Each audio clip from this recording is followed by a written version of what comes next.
Supprimer des lignes en doublon. Ah, alors ça, c'est très, très intéressant. Très souvent, quand on fait des plans, on ne se rend pas compte, surtout quand on débute. Hein, on fait, par exemple, ceci, et puis, pour faire un repère, on a fait ça, par exemple. Voilà. Et puis, on se dit, OK, c'est super, on a fini le plan, et puis, on se dit, OK, c'est cool, je vais pouvoir imprimer. Oui, mais le problème qu'il y a, je ne sais pas si ça se voit à l'écran, mais ici, comme j'ai deux lignes, en fin de compte, l'une sur l'autre, on voit que c'est un peu plus brillant. Ça risque, au niveau de l'impression, de légèrement baver. Ça, il faut éviter. Dans ces cas-là, il y a un outil qui est assez génial, que vous pouvez trouver ici dans Modification.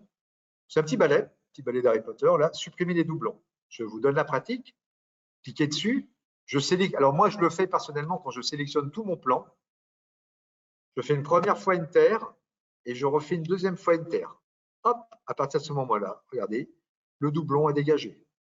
J'ai nettoyé mon plan en 2 secondes.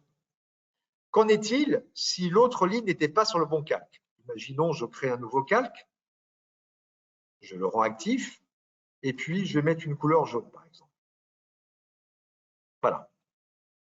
Donc, si je prends une nouvelle ligne, que je la dessine dessus, vous voyez que là, j'ai une ligne jaune sur du blanc. Si je fais la même opération, vous voyez que ça n'a pas bougé.